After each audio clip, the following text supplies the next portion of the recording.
general for the conversation we're about to have, because I just love learning the Rabbi person.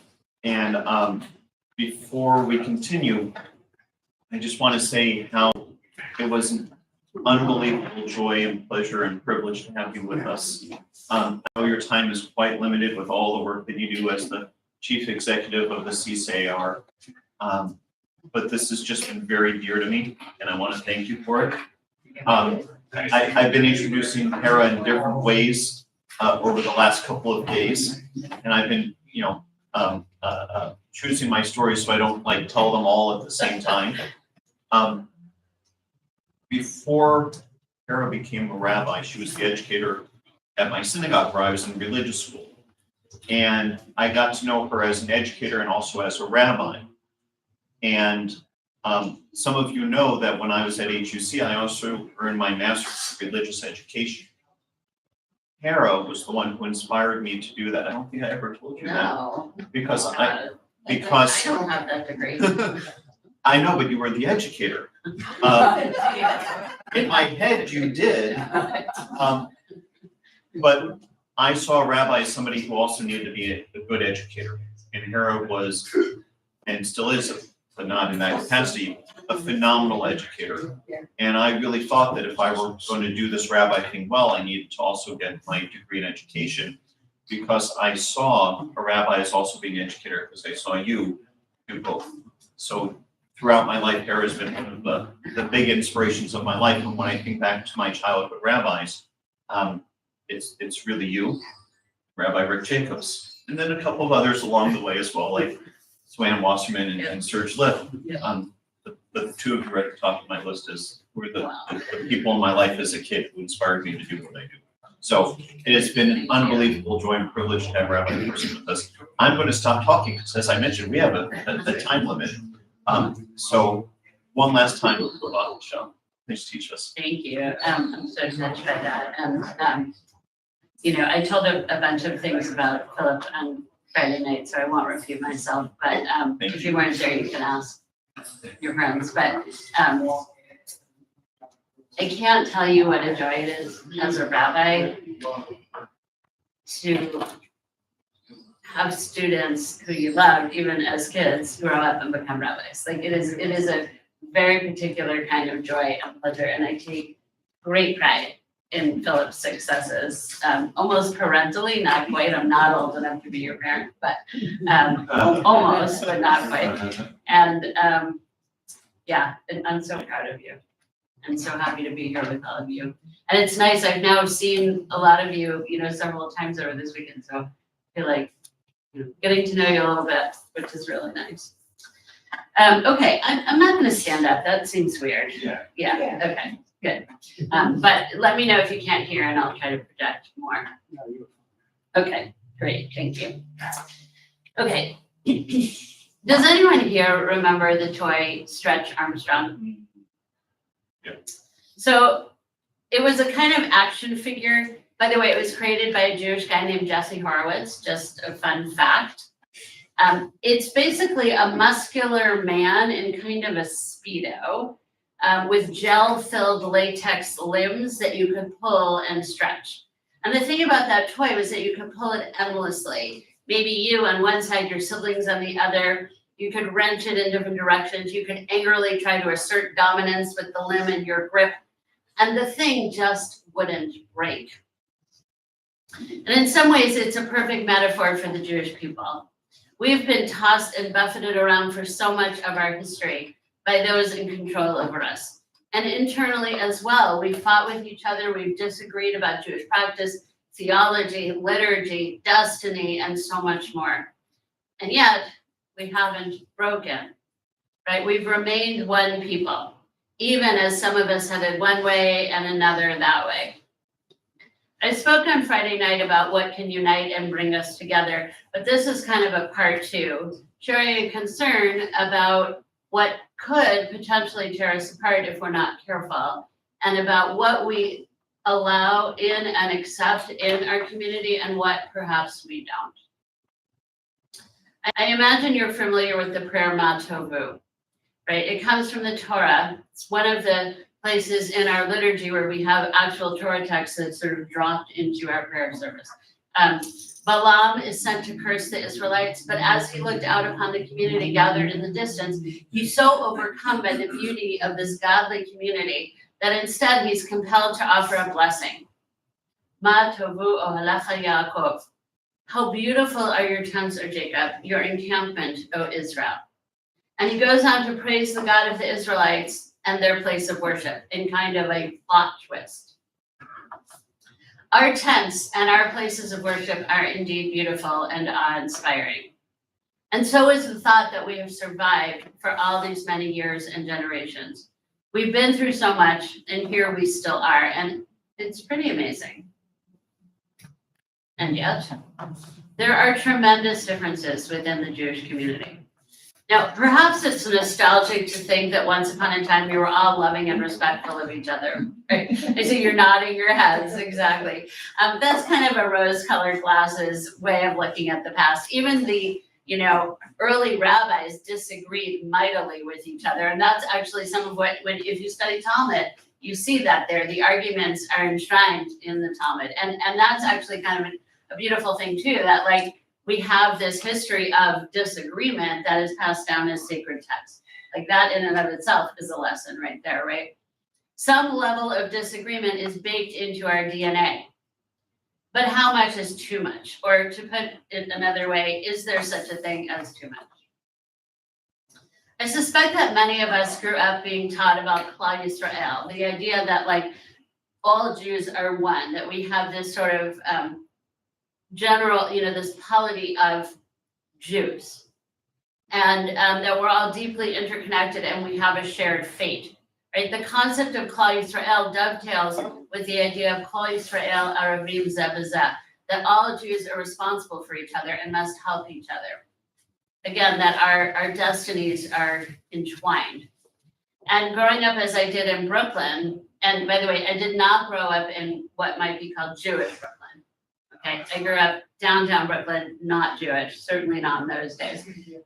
But when we saw obviously kind of Orthodox or Hasidic Jews, in other words, Jews who you could identify based on how they were dressed, I was taught by my parents to feel a sense of kinship. They were my cousins, I was told, and we shared, if not an obvious, still a deep bond. I just realized they would have my back and I would have theirs, I was taught. We might look different, we might dress differently, we might eat differently, but we were one people with shared history, shared values, and a shared destiny. And I have to confess that today, with the rise in both religious and political extremism among certainly the ultra-Orthodox, right, the often deliberate disrespect for civil law, and the rise of unchecked Jewish supremacism within those communities, my sense of Klal Yisrael has become greatly diminished. And I struggle with that. I don't like that. I want to live with this sense of Klal Yisrael, that we are all one people, that they are my cousins, that we are bound up together. But with such different values, can we really be one people? When a Jew who dresses differently than me or davens differently than I do refuses to sit next to me on an airplane and insists that I move my seat because he can't sit next to a woman, and that has happened to me multiple times, how do I exist in community with that person? When a Jewish mob burns olive trees of a Palestinian subsistence farmer in an attempt to drive them off the land in the West Bank, how do I maintain the value of Klal Yisrael with that group? How, for that matter, do we live with those within the Jewish community who are going to vote differently than we do on November 5th? In either direction, I'm not making assumptions about you, right? I don't know. But how do we remain in community with those who hold a radically different view of government than we do, who see a different reality and who are afraid of a future that might to you look like the possible best way forward, right? And then there is Zionism. I am pained at how that term has become vilified and distorted. Never mind for a moment what we hear from those outside the community about Zionism, but what do we do with those within our Jewish community and even within our families who call themselves non-Zionists or anti-Zionists? The events on and following October 7th has created tremendous division and pain in our communities and in our homes. What can we make room for in our big, beautiful tent? And what should remain outside our tent? I believe that our Jewish communal tent can and must be very large, hugely large, even uncomfortably large, but not impossibly large. There are dangerous ideas and concepts that must be set outside the tent. Ideas like racism, misogyny, and the incitement of violence. If we are a people who oppose fascism and violence because we know from our history how dangerous those have been to us, then we must also condone Jewish supremacism and Jewish racism, Jewish fundamentalism. We know what it is to be hated and terrorized, and we cannot become complacent when Jews hate and terrorize others, especially when they do it in the name of Judaism. But at the same time, our tent must be large enough to embrace those with whom we can respectfully disagree. Being challenged may make us uncomfortable, sometimes even very uncomfortable, but it is not dangerous to be uncomfortable. And being uncomfortable may even allow for us to expand our empathy and understanding of others. I believe that our tent must include our children and grandchildren and friends who are proudly Jewish but don't identify as Zionists. So there have been anti-Zionists as long as there have been Zionists. And we must be able to stay in conversation with each other. We can be each other's consciences and learn from each other because none of us holds absolute truth. We must be able to sit around the Seder table or the Shabbat table, the dinner table, and speak to each other with love and open hearts. But how do we live in disagreement and nuance? Let's look for a moment at our prayer book and the history of liturgical development in the Reform movement, because it provides us with a model, a useful model of how big our tents can be, what can fit in the tent, and what truly belongs outside the tent. Throughout our history as Reformed Jews, we have been revising our prayer book. That's kind of one of the hallmarks of what it's been to be a Reformed Jew. We still have the same basic outline as Jews have had for generations, but there are differences in wording and nuance. And there are things that have been edited out, as well as things that have been brought back in. For one, the prayer thanking God for not making one a woman, it was decided long ago that that simply didn't belong in our prayer book. In a stream of Judaism that emphasizes egalitarianism between the genders, and where women are welcome as equal partners in all aspects of the community, including the rabbinate, the idea that women are lesser than had no place. It is gone from our prayer books. It is outside our tent. But there are other places where we've allowed choices and ambiguity. The Aleinu, for example, replete as it is with different theological leanings, it was decided that no harm is done from including different ways of looking at God and our relationship to God's role in the world. And so there are multiple, in fact, sometimes confusingly multiple Aleinu choices in Mishkan Tefillah. So too with the Gvorot prayer, which includes a key word choice in the text itself. It actually embeds in Mishkan Tefillah. I mean, that was a change in Mishkan Tefillah that we sort of brought back this disagreement or kind of ambivalence in the text itself. So you can say Mechayeh HaKol, which is the Reform innovation, sort of a Reform theological innovation of how to really understand what the prayer is supposed to be about. Mechayeh HaKol meaning the one who gives life to all, right? That's the newer Reform interpretation. Or you can use the traditional term that was banned for some time, but now appears as an option in the prayer book, Mechayeh HaMeitim, the one who revives the dead. So you can see why early Reform Jews would have looked at that idea of reviving the dead and said, that's nonsense. The dead don't get revived. We're taking that out of the prayer book. And then another generation came around and said, well, actually, if you look at it as a metaphor, and then so it comes back in. So you have a choice. And you can see in the prayer book, one choice is the sort of the primary choice, and then the other is brackets, in brackets on the page or in Mishkan Nefesh. I think there's a slash, and you can choose either one. So you're saying there's maybe an option that actually literal, not figurative. Revival. Well, so I think that most people who choose to say that version will not say it's literal. But they will say they want to say it because it's the traditional thing we say, and they interpret it this way and that way. And you can take your theological pick and interpret as you will, right? We're Reformed Jews and we struggle. I mean, it's a great question. We struggle with multiple interpretations, even ones that make us uncomfortable. And it's funny, you know, we have these annual conventions. And so if you can imagine a convention with, you know, 500 rabbis, right? Imagine what prayer services are like, right? It's really fun. But into one of those. all right, great. Well, you'll have to come back. We're gonna be in Chicago this year. You know, you can hear some people saying Mechei Hakol and other people saying Mechei AEMT, and it's like this beautiful cacophony of Reformed Judaism, you know.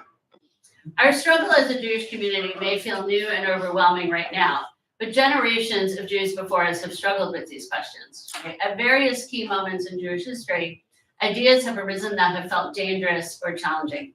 Some have been integrated, not necessarily easily, but have eventually found their place in the community, and others have been rejected, right? It's not something new, but it's up to us to consider thoughtfully and carefully how much we can stretch and grow and accept, and what we simply cannot accept, what can fit within our tent and what cannot. As we approach the upcoming high holidays, some of us will celebrate 2 days of Rosh Hashanah, and some will celebrate 1. I don't know what you do here. There you go. On Yom Kippur, some of us will fast, and some with good reason and integrity will not. We are not a monolithic people, and we never have been. Like good old Stretch Armstrong, we are strong and we are resilient. The differences among us may at times cause us to stretch and be uncomfortable, but a thoughtful approach to listening and learning from each other, if we use those skills and we really take that to heart, we will not break. So I'd love to hear your thoughts, your questions, and have hopefully a lively conversation, which I know this community can do. I don't agree with you. I Great. think Jews are fighting amongst themselves in Germany. Some Jews stayed behind to be slaughtered, others didn't. As our presidential candidate, Donald, said, he blames the Jews because 25% are voting for him and 75% for the enemy. Yeah. And if he loses, it's the Jews' fault. Right. And yet, there are people within our community and our friends and our kin who believe in Donald and others who don't, who think he's a horrible dictator. Yep. So I don't see Jews getting along and being one. Well, I'm not saying it's pretty or easy, and being one people doesn't mean we agree on everything. I agree with you. I mean, this is, I will say without, I'm not going to endorse a candidate, any of that, but what he said was very, very scary. I agree with you, and dangerous. He said it in the anti-Semitism conference. Yes. Yes, Right, yes. right, right. A little tongue down. Yeah. And, you know, and we definitely, I mean, I shared with you at the beginning of what I just said, my own discomfort with some aspects of the Jewish community. So, you know, this is something I'm a rabbi, right? Like, I'm struggling with this because I don't feel at one with certain corners of the Jewish world, or not even corners. I mean, these days, some of it is sort of central aspects of the Jewish world. And, you know, I really, really struggle with this. It's not easy at all. I mean, it would be amazing if everybody in the Jewish community agreed with each other. But part of my point is that we never have. And, you know, is it worse right now than at other moments? I think it's worse right now than at some moments, for sure. You know, and I think there have been moments in Jewish history, you know, if you go back 2,000 years, where we have really been tearing each other apart. But we actually haven't totally disintegrated into different religions or sects just yet. I'm gonna get to you in 1 second, but there's a sort of joke among rabbis, but it actually, I think, gives you a picture of a deeper truth behind the joke, which is, what is the religion closest to Judaism? Anyone know the answer to this? Judaism. Well, sort of. The answer, again, it's a joke. I hope nobody takes offense to this, but the answer to the joke is Chabad. Right, with the idea being that they have gone so far away from sort of mainstream Jewish tenets in terms of like believing that, Schneerson was really the Messiah and that, that they're waiting for him to return. That feels to a lot of Jews like totally outside the tent. And so hence the joke. So you're right. I mean, we have a lot of differences among us. And, I'm not a fortune teller. I don't know what it's going to look like down the road, but we have a lot of work to do ahead of us, for sure. Yes, and then I'll get to you. This may be a little bit of an unfair question. Bring it on. But I'm curious. Yeah. If you look at our history. Yeah. Going back a long ways, maybe, this question is, have there been times when there was a substantial group of Jews? Yeah. Whose lifestyle was so radically different. Yeah. From as the Haredi today versus the Orthodox today. Yeah. Which is very much so. Yeah. Have there been times when there were groups of Jews who were that far separated? Yeah. I mean, think about, I don't know, Middle Ages or the Yeah. Jewish Enlightenment Yeah. or other periods Yeah, where yeah, there might have been things. Absolutely, and I'll give you just a couple of examples. And I'm not a historian, but to the best of my rabbinic knowledge, I'll share a couple of examples. So, Shabbatai Tzvi in Europe. Do you know the date? Like 17th century, maybe. Something like that. Yeah. So he was, from within the Jewish community, and he arose and completely condensing history here, but he called himself a Messiah. And, and he presented himself as like the savior of the Jews. And he gathered a following, but he was essentially excommunicated from the Jewish community because he was seen as, first of all, not the Messiah and also dangerous. So that's sort of one, and there was a split. So that's one moment. There were lots of fights as the Enlightenment began to dawn in Europe. There were a lot of fights between those Jews who wanted to go along with the Enlightenment and those Jews who didn't. And we actually see a split right there where some Jews retreated into more traditionalism as like a reaction against the fear of assimilation, and other Jews became Reform. I mean, that's essentially where Reform arose, because some Jews said, "Oh no, like we want to be citizens of the country we live in. We want to be considered equal to everybody. We want to have all the rights to join guilds and enter certain professions, to own land, to vote." But there were other Jews who saw that as the death knell of Judaism, because how can you live as a modern person and still be Jewish?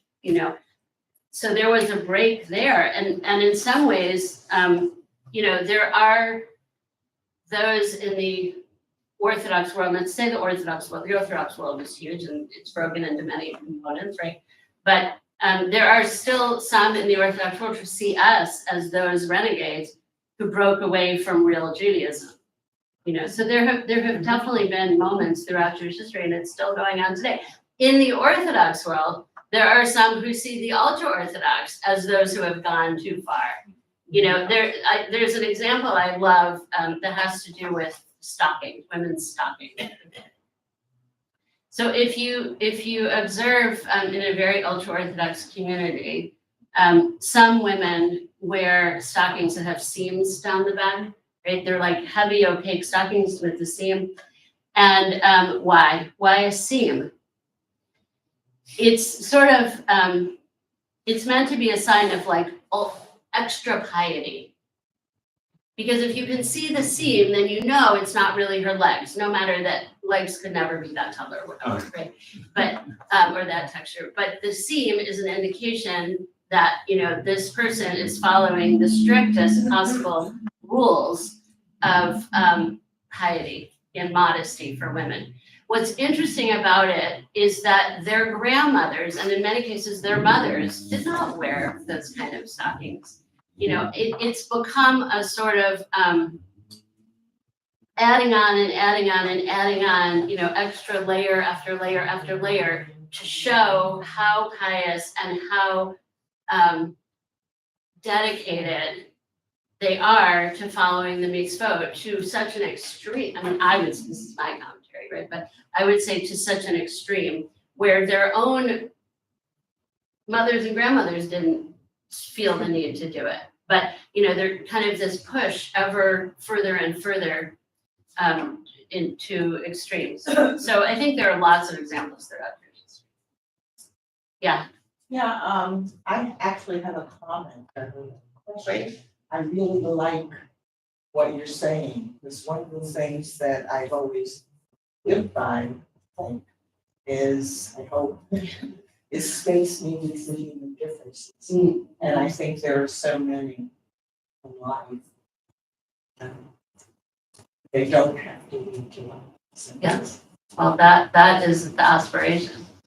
Yeah. So, talking about this continuum of Judaism, ultra-Orthodox think the Orthodox and ultra have gone too far. Orthodox don't see reform as the Jews and some.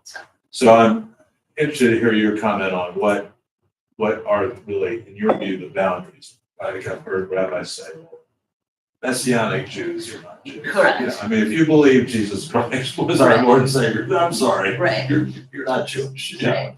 For sure that. That's a right line. Yeah. But, there's a lot of more blurry lines. Right. I mean, the reason that I decided to talk about this is because it's something I'm really personally struggling with. I think we were talking last night at dinner about flying El Al, and I said, I just will not fly El Al anymore. And that makes me sad, right? Like the Jewish airline, the Israeli airline, like, What's the reason? yeah, now I'm going to tell you. So, because I want to support it. I want to, right? But now you're going to learn more about me than you want to know, but I'm a United flyer generally. I travel a tremendous amount for work. So, I try to stick to one airline, you know how that works. So last year, after October 7th, I went to Israel several times and I couldn't fly United because they weren't flying to Israel. So I flew El Al. So a total of 4 flights, two round trip flights. Mm-hmm. On 2 of those 4 flights, I was not asked, demanded that I move my seat because an ultra-Orthodox man wouldn't sit next to me. I find that so abhorrent. And I refused to move both times. One of the times, so the man wouldn't sit down, which meant the flight was delayed taking off, right? I mean, it became a whole thing. Yeah. And then he finally, they told me I had to sit down or be thrown off the plane. He sat down and he said to me, I'm gonna make this flight miserable for you. Like, Well, aren't you? I mean, and it really made me think, like, are these my people? Yeah. And it's a distressing thought because I told you how I was raised, right? I mean, my mother was so clear always to me as a child, those are your cousins, those are our people, right? And I don't know what to do with that. I don't want to hate. I'm not somebody who wants to hate, right? I don't think hate is like a good emotion for myself or for anybody. But what do I do with that? And it's not, I can't just say, oh, this is one errant person who's disturbed or who's whatever, because we know this is a phenomenon that happens all over the place. And it happened to me again, right? That was on my first flight. And then it happened on one of my return flights as well. And that's just one sort of minor example. I mean, I'm horrified by what these groups of, I would call them Jewish fanatics, are doing to Palestinians in the West Bank. They've been given a green light You know, I just gave one example about burning the olive trees, but there's a lot more examples, including actually killing. I'm horrified by that. Are those my people? Is that okay within the bounds of Judaism within our town? So I'm sharing this with you because I'm really, really struggling in myself. You know, I don't want to exclude people. I don't want to say those are not my people. They are my people. They could even be literally my cousins, right? I mean, I'm sure I'm not the only one at this table who has Orthodox cousins. Children maybe even, you know, right? Right. You know, and there's huge gradations and, you know, and I'll tell you a positive story in a minute as well. But it's very disturbing to me and it's something I'm really, really struggling with. It's not how I was raised. It's not how I want to look at the world. And I don't really know how to do it, but yeah. And I'm gonna tell you a positive story too, but Well, they're excluding you, so what do you think? right, right. So, No, I meant it. Yeah, well, I don't have an answer to that question. I mean, what I do is I write a sermon and talk to you about it. She made this flight miserable. No, but actually, well, Just kidding. No, I mean, on a grand no. scale. So one thing that I mean, this is a silly response, but I'm not flying El Al again.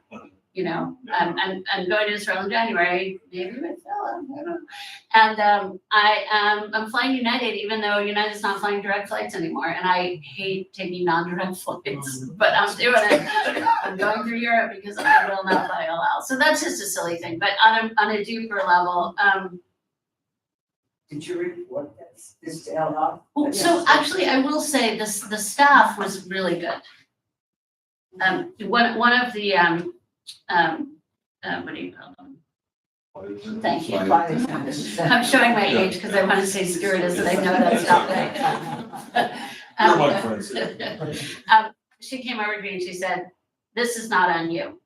If we have to, we'll kick him off the plane." I mean, they were good about it because, you know, there've been court cases, right? They used to try to get women to move in those cases, but they've been sued. And so now, you know, and they've been educated to not do that. But, you know, on a much deeper level,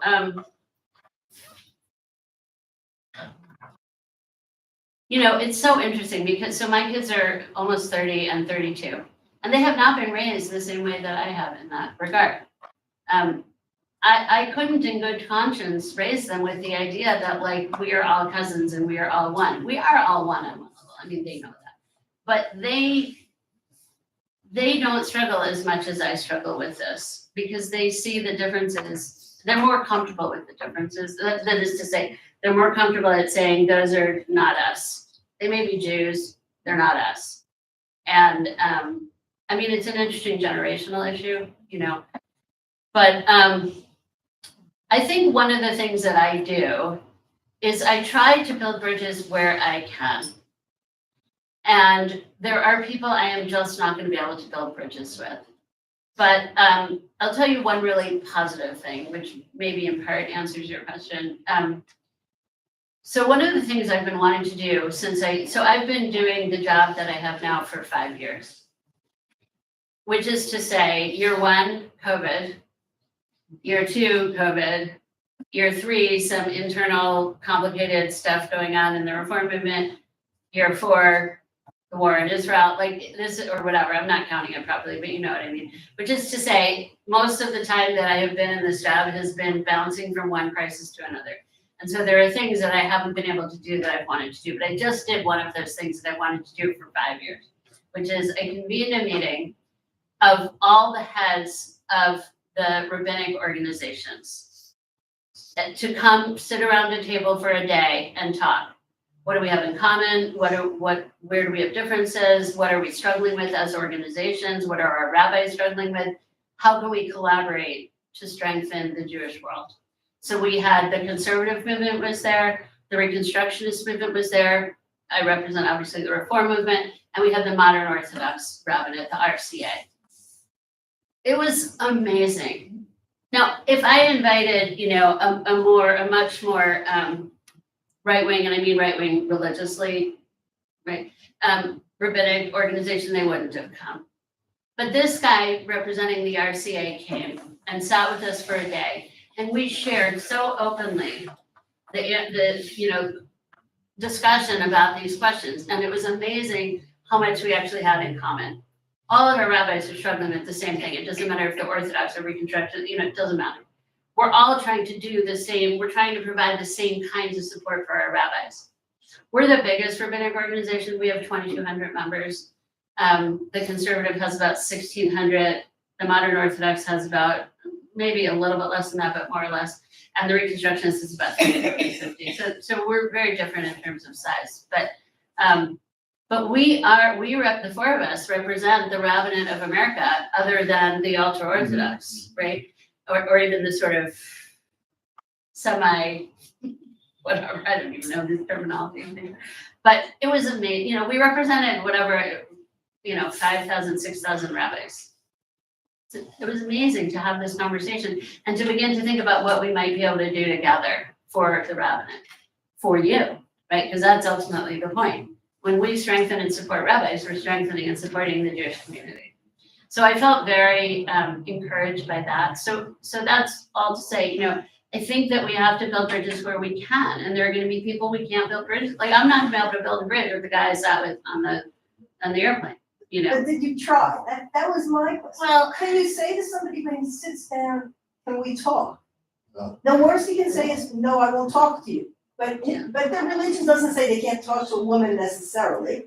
And yeah, I feel like what you just talked about in your meeting and that are the same thing, which is you can't build individually, can't build a relationship with a group of people, but you individually can talk to one other person. correct. Or you can talk to the people who have the same job as you do around your table. Right. I feel like you should have invited the head of, I know they're structured differently in terms of the organizational structure, but I feel like you should have invited every single rabbi and let the break come after the yeshivish group or after the, whoever's after their group, because they're more right-wing than the than the Orthodox Assembly. So let them break it off or they won't, but you might be surprised how much further you could have gone. And if you can't, you can't. Yeah. And if the man won't talk to you, he won't. But you have the opportunity to say, I respect your religious traditions, but I will not give up my seat for you. But if you will sit down, I'd be happy to talk to you back. And then he talks to you or he doesn't. Yeah. But I don't, honestly, I only try to fly El Al. This is my second trip to Israel since the war broke out. Yeah. And I feel safer on a plane full of Haredim than I do on a plane full of Goyim this time. I use that term in just in a general sense, not in a pejorative, because of course many of those people would be more. But I honestly feel like if they saw you, if that man who wouldn't sit next to you saw you drowning, and he was the only person around, he'd jump in the water and save you. So I just don't think we're as separated at the ultimate level as that implies. Yeah. I love that idea. There were a lot of names he was calling me, which, I won't go into here. So I didn't really feel like there was a conversation that was possible. Okay, so that individual was not, but. I agree with you in theory. But that's my point is that by saying I can't talk to these people or I can't connect with them. Right. They're not all the same. For sure not.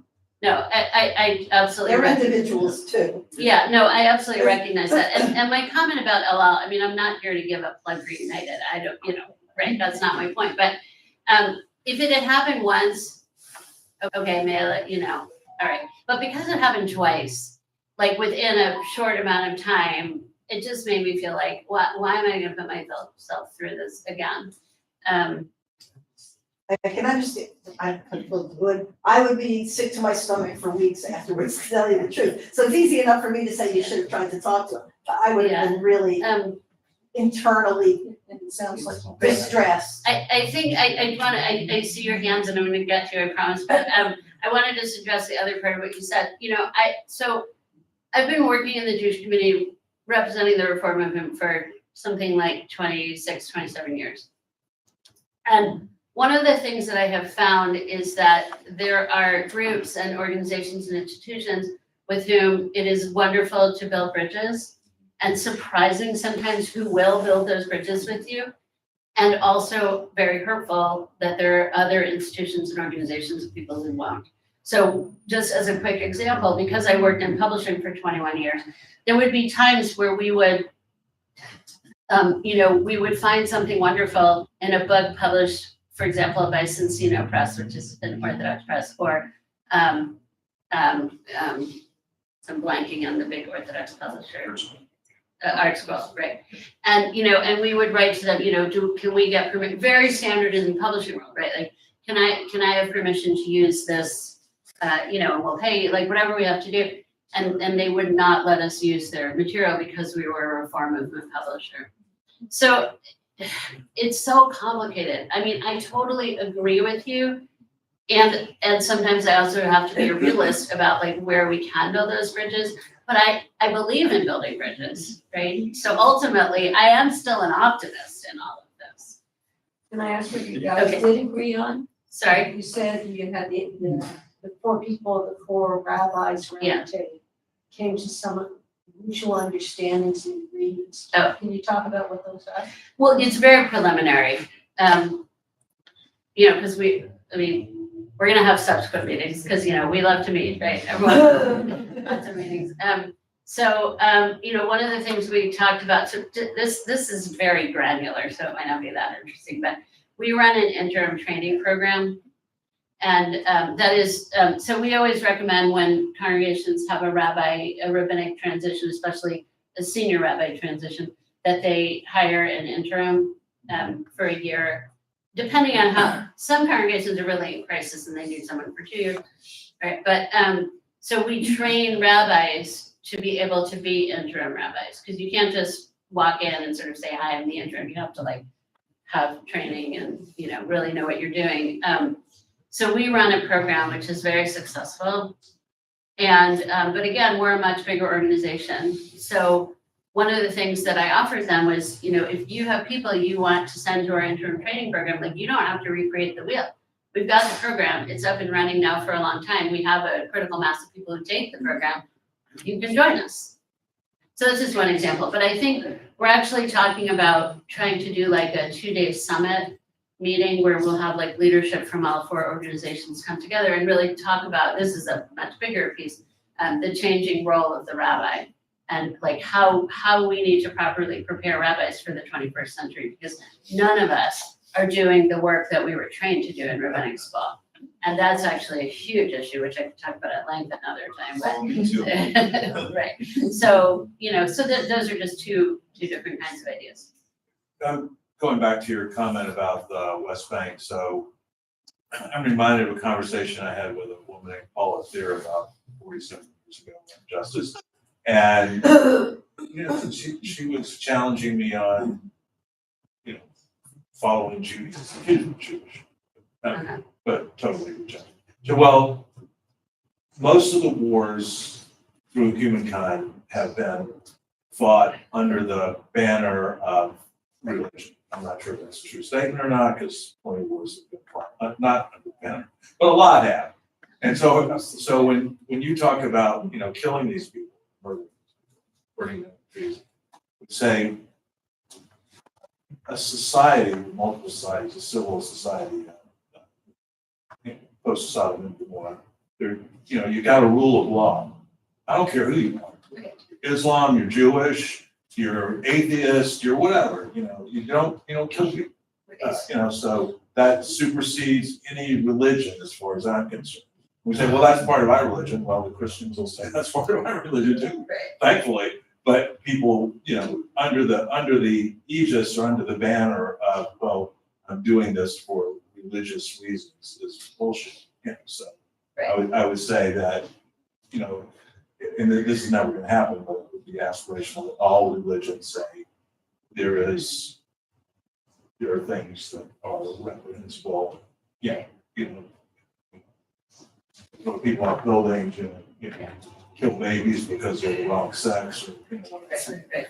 Yeah. Anyway. Yeah. I mean, I think most wars have been fought under the banner of religion because most people were under the banner of religion Or until the so- modern or age. so. Right. Or they were fought over the banner of land. Right, but usually with the sort of pretext of religion too, like, you know. Tribal. Tribal, right, I mean, but think about the Crusades, think about, you know, Sure. There's Yeah. war and there's genocide. correct. So, And you have to distinguish between and Sure. see if you accept the Israeli response that it's war, that they're killing people and not genocide. Right.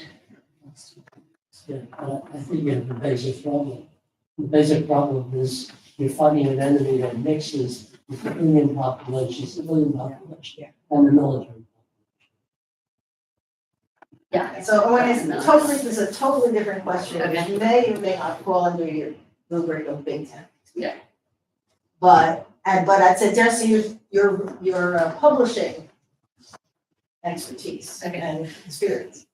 So last night after conversation, I woke up this morning thinking about the fact that my granddaughter, who's now 5, and just started kindergarten, is no longer in the bosom of her family. And she will be learning about Jews and Judaism and Jewish history and Zionism and Israel through the lens of the outside world and the internet. Right. At least as much, if not much more, than she will be learning about it from being Jew in the family, half of them. And I thought to myself, when I talked to my daughter about it, she said, well, we read all these books about Shabbat and all these, Purim, and now we're reading about Rosh Hashanah. And PJ Library sends out all these books. And it occurred to me that I never saw or heard about a book for children, and forgive me if it's too specific for your family situation, but a book for young children about the land of Israel, from our perspective, what it means to be a Jew. And, on the very end element, we love Israel, and there's a place we can be safe, and Jews do all these wonderful things in their land, and they spread,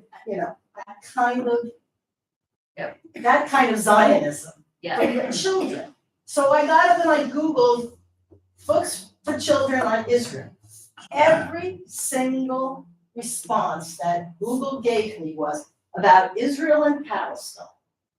There was not one book that I could see.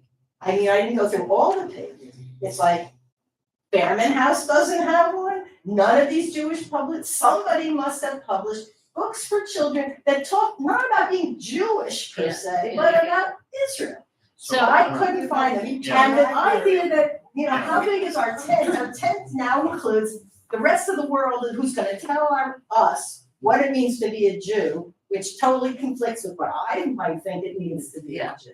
Yeah. And just on a specific level, do you know any books? And on a bigger level, how do you handle that? Right. Well, yeah, I've got a couple in my office from PJ Library that I can give you. Okay. You'll see her in a week. Yeah, when there isn't a funeral immediately following. I I'll- understand, I'll- that's I'll- why I figured I gotta get my question, But because you're right. PJ Library has put out, and I don't know they use a bunch of different publishers, or a bunch of different ones. But there are some really beautiful ones about, like Avi the ambulance, and it's about like Hatzalah and Magen David Adom. There are a couple of really nice ones about, from Shalom Sesame about holidays in Israel. But that's Jewish again. What I was thinking is that from now on, I'm looking for a book that happened before last October. Yeah. Because got a couple of Israel has now ones, been irrevocably changed.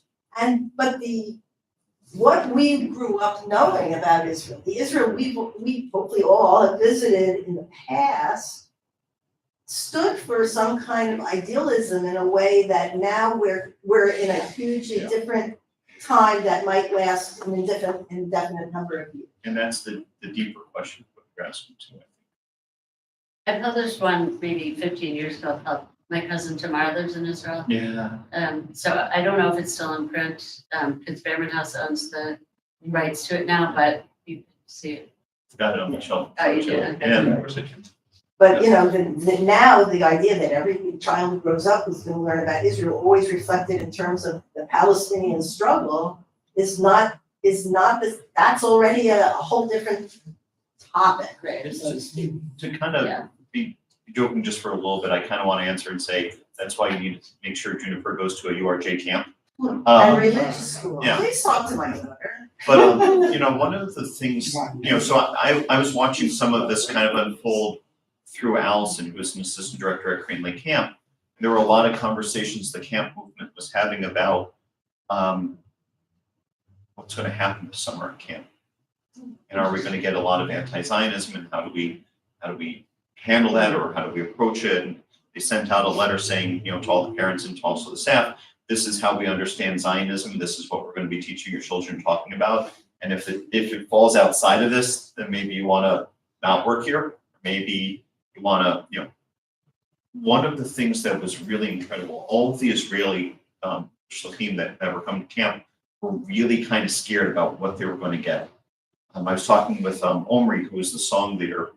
When we sing like Oseh Shalom and we mention Israel, people are going to start shouting, like what's going to happen.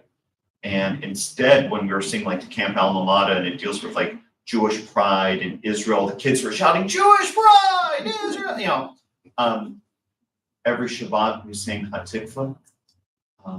One of our camp staff was recalled and went back to the corridor. He was re-enlisted, and there was a special Havdalah where the clergy got together and blessed him. And all the kids rushed him at the end and gave him this massive, massive hug. I'm working with the camp right now to see if I can get the footage for Kol Nitri sermon. But like, kids were in tears over their counselor going back, and there was this deep love. I think part of it is finding books and stuff like that and teaching that way. I think part of it is also exposing our kids to Israelis who aren't Netanyahu, and differentiating between a love and support of Israel and our cousins in Israel, our siblings in Israel, but also like the Israeli government might not be the government we support. Personally, the only two people in the Israeli Knesset that I actually, in the cabinet, that I actually believe are telling me the truth are Smotrich and Ben-Gvir, and I don't like what they're saying, but I believe they're actually authentically speaking. That doesn't mean I need to like what they're saying. But I think exposing them to Israelis and to the image of Israel that we agree with, and to not let the image of the settler violence in Hara, remember when that Hara happened, I spoke about it, condemningly from the pulpit, that this is not the Israel I believe in. I think having those conversations where there's nuance, I think one of the things that we're really struggling with in society is you can't have a nuanced conversation anymore. You're either for Israel or you're against Israel. You're either for a ceasefire or you're for getting our hostages back, but it's almost impossible to talk about both at the same time. And I think that's one of the great struggles of our day. But you need a certain level of your own knowledge to be able to have a nuanced conversation. Yeah. And that's my concern, is that the nuances that our children will be getting from now on will be different. I see it. Big problem in my mind is perhaps larger than that. It's the cultural and is indifference. Yes. The students, Jews who will say, yeah, I'm Jewish, but it doesn't mean anything. Don't, for whom the traditions are meaningless, the religious aspect is meaningless. Israel is just another place. And that's a very large component, and I got no idea how to engage. But it's one thing to try to have a conversation with somebody who's telling you, I want to make your life miserable. or at least this trip for the next several hours, I'll insult you the way I can. Find another, for someone who would say to you, look, this is your thing, I'm not interested. Yeah. Yeah, I mean, you've identified a problem that we struggle with all the time. You know, how to engage people and especially young people. And I think what's so interesting about this really terrible year that we've been in since October 7th is what I'm hearing around the country when I talk to rabbis is the number of people who are re-engaging or engaging with Judaism and with synagogue life who never did before October 7th. And both in person, but also online, because of course there's so many online ways to engage today. The numbers of people signing up for Intro to Judaism classes has surged. You know, and some of those people are not born Jews, you know, who now want to learn about Judaism, but some of them are Jews who realize they don't know anything about Judaism. You know, and people walking in the doors of synagogues, I don't know if you've had that here, but I imagine you have. So, you know, that's maybe one little bitty, you know, nechemda sort of comforting factor in this really continually unfolding tragedy. That is always our challenge. I mean, that's been the challenge my entire rabbinate. How do we engage the disengaged? And there isn't a, you know, a silver bullet to that, but we keep trying. Do you engage with Hillels from various universities? We do it through the rabbis. So we have a number of our rabbis who are Hillel rabbis, you know, at different places around the country. And so we work with them. And I mean, this year in particular, we've really been trying to give them a lot of support and comfort. And, you know, we've put together some groups where they can speak to each other and kind of share experiences and advice and so on. So Hillel rabbis come from all four of the ones you mentioned. probably more than that actually, but yeah, for sure the four of us. Maybe some. Yeah. But yeah, we have about 25 rabbis who serve in Hillel capacity. But then we also have rabbis, we probably have about another 20 to 30 rabbis who are on campuses in other capacities. Nice. Because not every university has a Hillel, sometimes they have, you know, Dean of Jewish Life or whatever. For instance, Yeah. So, yeah, so we have a number of, and then of course we have academic rabbis as well who are teaching on college campuses. Like, I might be iconoclastic. You look at the worldview of Israel and how the world is looking at it, and they're taking whatever Netanyahu is doing as that maybe they misunderstand it, but I can't figure out what he's doing, so maybe the world can. Right. Fair point. I think with that, unfortunately, because we both have funerals, again, different funerals to attend today. I'm going to end it there. I can't tell you how grateful I am that you were here this weekend, especially before the holidays. So my pleasure. And how much I cherished learning with you this weekend.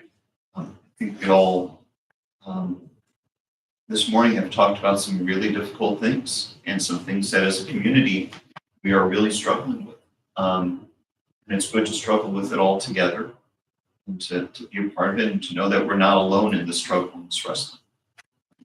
That we are all kind of dealing with the same questions. Which is nice to know that it's not just our community, but it's many synagogues as well. So, thank you all. Thank Good. We're based in Manhattan, but we're